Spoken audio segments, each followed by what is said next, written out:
Good morning, students. I'm your science teacher, and today I'm going to teach you science again.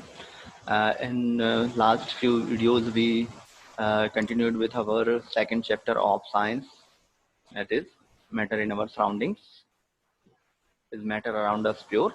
This is our second chapter of science, and is matter around us pure? In this chapter, we discussed on the different parts and different separating methods, different types of matter, and in the types of, when we discuss about the types of matter, we see that basically divided into two categories. First one is pure substance and second one is mixtures. Okay, so in the pure substance we discussed on the pure substance, and we see that there are two types of pure substance: element and compounds. And in the mixture, there are two types of mixture: homogeneous mixture and heterogeneous mixture. So different types of mixture we already discussed, and different separating methods which we used to separate the substance from the mixture we already discussed. And in the pure substance, elements and different types of element we already discussed, metals and non-metals. And another category of a pure substance element is metalloids. Then today today is the last video of this chapter, and today we discussed on the compound. It is also a type of pure substance, another category of pure substance. Okay, so compound, what is compound? Compound is made up of two or more elements. In the simple language, we can understand by the it is a pure substance which is composed of two or more elements in a fixed proportion. So by an example, I can explain. I explain you what is how we can classify the elements and metal. Suppose I give you the example H2. Means H2 is a which pure substance? Element, because it is made up of same types of atom. By the two hydrogen atom, it form a one molecule of hydrogen. It means it is a element. But when we talk about the compound, so H2O, it is a compound. When two or more elements, we see that in this example, hydrogen and oxygen, two different elements form a compound in a fixed proportion. What is the proportion, number proportion of the water? 2:1. इसमें 2 hydrogen होंगे और 1 oxygen होगा. और क्या form करते हैं ये? एक वाटर मॉलिक्यूल. हमेशा वाटर का फॉर्मूला यही होगा, इसी प्रोपोर्शन में वाटर मॉलिक्यूल्स बनेंगे. तो जब टू और मोर एलिमेंट्स कंबाइन होते हैं तो वो क्या बनाते हैं? एक कंपाउंड फॉर्म करते हैं. अगर हम बात करते हैं CO2 की, तो CO2 भी क्या होगा? एक कंपाउंड होगा, क्योंकि यहाँ पर एक कार्बन और 2 ऑक्सीजन है. Means more than two types के. अगर हम बात कर रहे हैं H2SO4, सल्फ्यूरिक एसिड की बात कर रहे हैं, तो sulphuric acid is also a compound because it is made up of 3 types of elements: hydrogen, sulfur and oxygen. So two or more than 2 types of elements combined and form a compound, and always compose in a fixed proportion. ये हमेशा fix proportion में होते हैं. अगर H2SO4 बनेगा तो उसका एक फिक्स प्रोपोर्शन होगा नंबर ऑफ एटम्स का. हाइड्रोजन 2 होंगे, 1 सल्फेट होगा एंड 1 सल्फर होगा एंड 4 क्या होंगे? ऑक्सीजन होंगे. हमेशा इसी फॉर्म में होगा. लेकिन जो एलिमेंट्स होते हैं वो हमेशा सेम टाइप के एटम से बना होता है, चाहे हम H2 की बात कर रहे हों या O2 की बात कर रहे हों या N2 की बात कर रहे हों. ये सभी क्या है? एलिमेंट्स हैं. These are the example of elements. Okay, so I think you don't have any doubt about the compounds. So by an activity we can try to understand. Suppose when they chemically combine, two or more elements combine chemically and in a fixed proportion they form a compound. So इनकी chemical properties भी क्या हो जाती हैं? Change हो जाती हैं. So by an example, I can explain you. Suppose हम हाइड्रोजन की बात कर रहे हैं, तो हाइड्रोजन हम जानते हैं हाइड्रोजन क्या होता है, हाईली इन्फ्लेमेबल होता है, लाइट वेट होता है। हाईली इन्फ्लेमेबल में है मीन्स वो बहुत जल्दी बर्न हो जाएगा, उसका कंबशन बहुत जल्दी होगा, एज अ फ्यूल भी यूज होता है हाइड्रोजन। और हम ऑक्सीजन की बात करें तो ऑक्सीजन क्या होता है, ऑक्सीजन जो होता है वो बर्निंग में हेल्प करता है।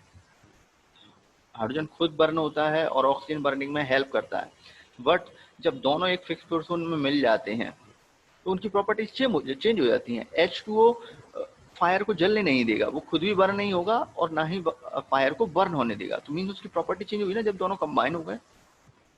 तो this is the concept of compound, means उसकी after forming compound they change their properties, जो एलिमेंट्स हैं उनकी प्रॉपर्टी चेंज हो जाती है कंपाउंड बनने पर। तो उसके एक एग्जांपल से हम क्लियर करेंगे। हम टू ग्रुप्स में एक्टिविटी करते हैं, सपोज मान लीजिए ये, तो हमने इसमें दो सब्सटेंस लिए हुए हैं। एक हमने लिया हुआ है आयरन फ्लिंक्स ले लेंगे, कितना 5 ग्राम, एंड 3 ग्राम क्या ले लेंगे, सल्फर पाउडर ले लेंगे इन अ चाइना डिश, एक चाइना डिश में ले लेंगे। और दोनों ग्रुप्स में लिया हुआ है हमने। तो फर्स्ट ग्रुप में क्या करेंगे, फर्स्ट ग्रुप में सिर्फ हम एक कंडीशन करते हैं कि जो आयरन फ्लिंक्स हैं उनको सल्फर पाउडर के साथ में क्या कर देते हैं, मिक्स करेंगे only. But in the second group we mixed first we mix the iron flakes and sulfur powder, then heat also। फिर हम उस मिक्सचर को क्या करेंगे, हीट करेंगे स्ट्रांगली, जब तक वो रेड हॉट ना हो जाए, तब तक उसको हीट करेंगे जब तक वो रेड हॉट ना हो जाए।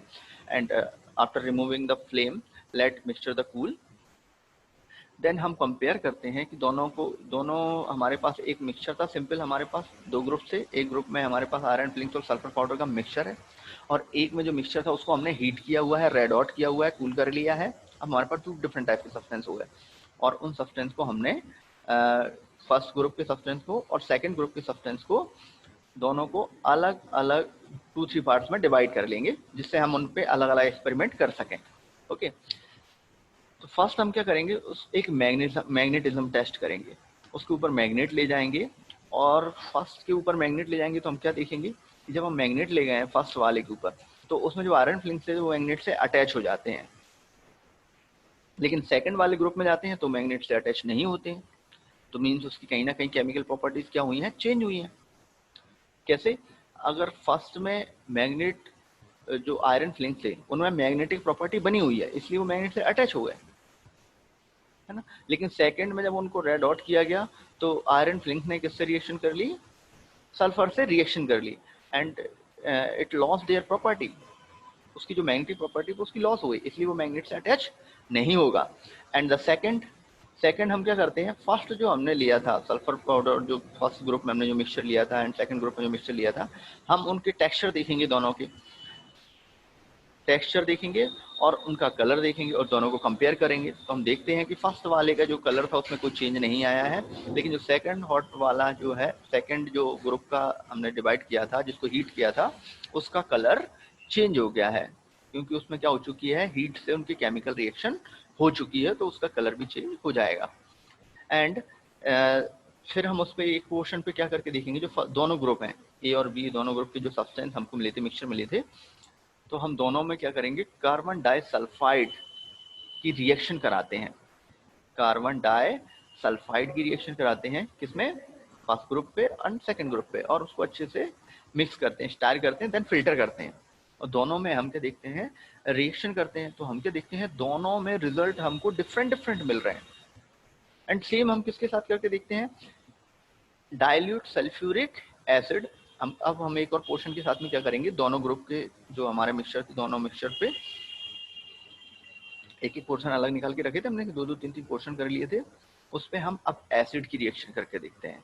तो जब हम एसिड की रिएक्शन करके देखते हैं तो उसमें आयरन फ्लिंक्स और सल्फर थे जिनने रिएक्शन नहीं की थी, तो उनमें रिएक्शन करने पर हमको कुछ रिजल्ट्स अलग मिलेंगे, उसमें हाइड्रोजन गैस रिलीज होगी। मेटल हमेशा एसिड से रिएक्शन करके रिलीज करते हैं हाइड्रोजन गैस, और जब हम उसमें रिएक्शन करेंगे उसमें मेटेलिक प्रॉपर्टी उसकी लॉस हो चुकी है, उसकी प्रॉपर्टी चेंज हो चुकी है, तो वो हाइड्रोजन गैस रिलीज नहीं करेगा। ओके, तो इन सभी से हम क्या देखते हैं कि उन एंड जो हमने भी स्टेप्स की जो एक्सपेरिमेंट की है वो क्या करेंगे, perform all the above steps both the elements. अब हम आयरन के साथ वो एक आयरन अलग से लेंगे, आयरन फ्लिंक्स पे अलग से रिएक्शन करके देखेंगे, और सल्फर पे अलग रिएक्शन करके देंगे, तो हमको कुछ अलग प्रॉपर्टी मिलेंगी। और जब हमने उनके दो मिक्सचर बनाए थे, दो ग्रुप में डिवाइड किए थे, तो उनकी हमको अलग प्रॉपर्टीज मिलेगी। ओके, देन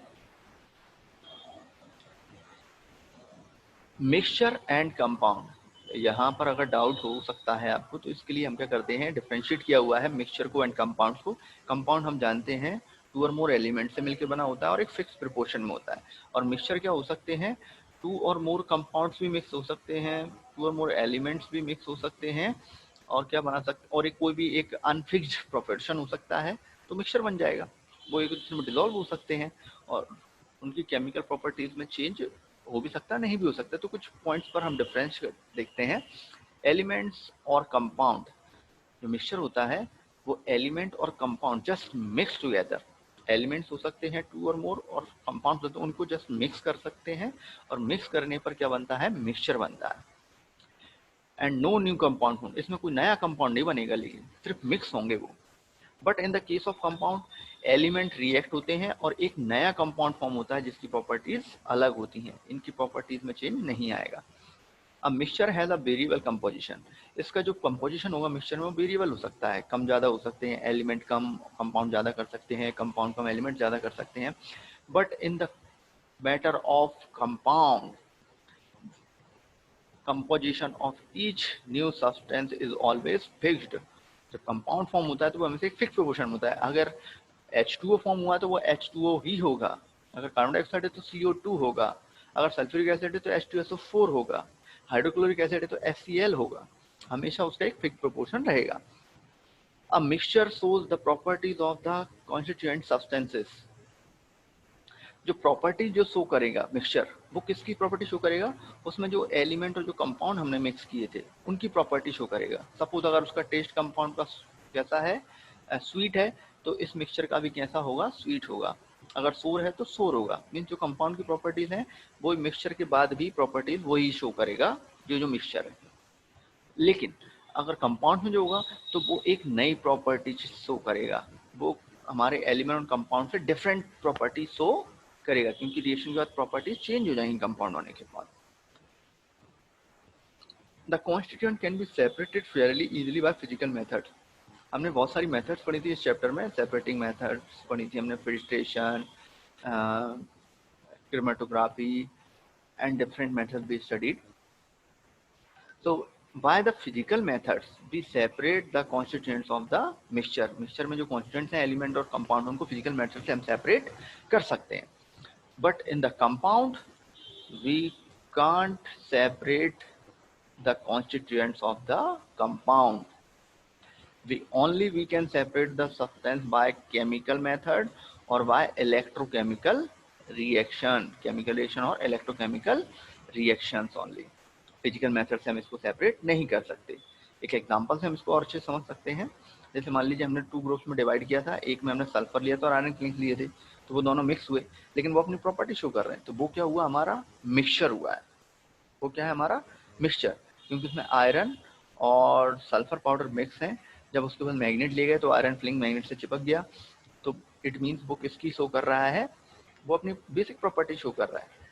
एंड कंपाउंड, जब हमने उसको हीट किया तो एक नया कंपाउंड फॉर्म हो गया, तो ना उसमें आयरन रहा ना सल्फर, उन्होंने एक नया कंपाउंड फॉर्म कर लिया और उसकी क्या हुई, केमिकल प्रॉपर्टी चेंज हो गई। जब हम उसके पास मैग्नेट लेकर गए तो मैग्नेट से वो अट्रैक्ट नहीं हुआ, मीन्स उसकी केमिकल प्रॉपर्टी जो है वो चेंज हो चुकी थी। Okay, so the gas obtained bye group 1 hydrogen, it is colourless. हमने जो एक्सपेरिमेंट किए उनके डिफरेंट रिजल्ट्स मिलेंगे। जैसे मेटल से जब रिएक्शन हुई होगी एसिड की, तो हाइड्रोजन गैस रिलीज हुई होगी और वो कैसा होगा, कलरलेस होगा, ऑर्डरलेस होगा, उसमें कोई ऑर्डर नहीं आ रहा होगा, स्मेल नहीं आ रही होगी। कंबसिबल, और वो कंबसिबल होगा, मीन्स वो बर्न हो सकता होगा। It is not advise the combustion test for hydrogen in the class. तो जो हाइड्रोजन गैस जो होती है उसको हमें कंबसन टेस्ट नहीं करना है, क्योंकि it is very highly inflammable. And the gas obtained in group two hydrogen sulphide. और जबकि जो हमारे सेकंड ग्रुप में जो हमको गैस मिलती है वो कौन सी मिलती है, हाइड्रोजन सल्फाइड मिलती है।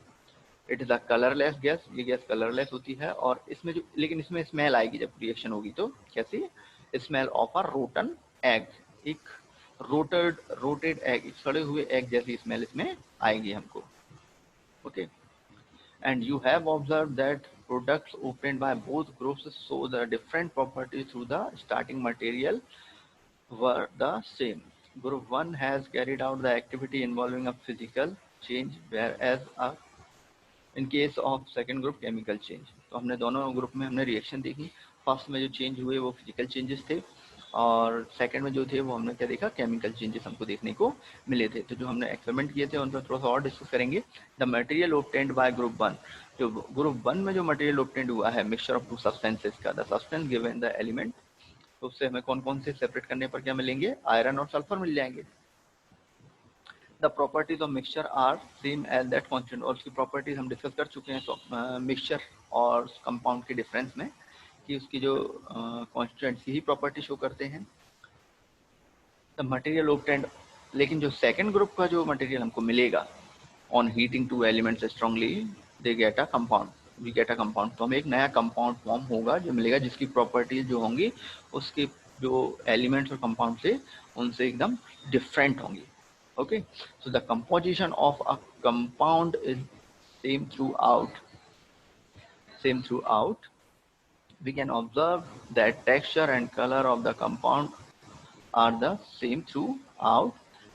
Thus, we can summarize the physical and chemical nature of matter in the following graphical organizer. तो एक ग्राफ के थ्रू हम इनमें जो डिफरेंस, जो कलर, जो टेक्सचर में हम देख रहे हैं सिमिलरिटी या डिफरेंसेस, उनको एक ग्राफ के थ्रू देख सकते हैं। तो इससे हम डिफरेंशिएट कर सकते हैं मैटर, जो कि बेसिकली 3 फिजिकल स्टेट्स में मिलता है, सॉलिड, लिक्विड, गैस, और अगर इसको हम डिवाइड करते हैं so on the basis of their property it is divided into 2 categories, pure substance and mixture, and pure substance also divided into 2 category again, elements and compound.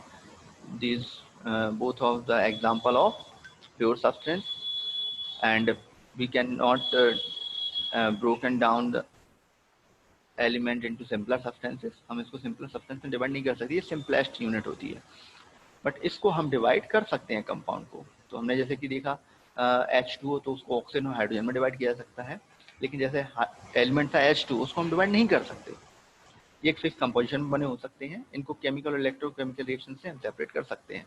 इसके कुछ example है copper, oxygen, iron, hydrogen, mercury, these all the example of element. And what is the example of compound? Water, H2O, methane, CH4, sugar, C6H12O6, glucose हमने formula पढ़ा हुआ है, salt, NaCl, तो ये सभी 2 और मोर एलिमेंट से मिलकर बने हुए होते हैं। When we talk about the mixture divided into 2 categories, homogeneous mixture and heterogeneous mixture. So homogeneous mixture, sugar solution हमें याद है, it is uniform composition, ये completely dissolve हो जाते हैं, तो वो हमारे होमोजेनस मिक्सचर्स होते हैं। And chalk powder and water mixture, तो वो कैसे होते हैं, नॉन यूनिफॉर्म, वो कंप्लीटली डिसॉल्व नहीं होते हैं। इनके कुछ एग्जांपल्स हैं, शुगर इन वाटर सॉल्यूशन, ये होमोजेनस मिक्सचर हुआ, salt in water, sulphur in carbon disulphide, water in alcohol, these are the example of homogeneous mixture.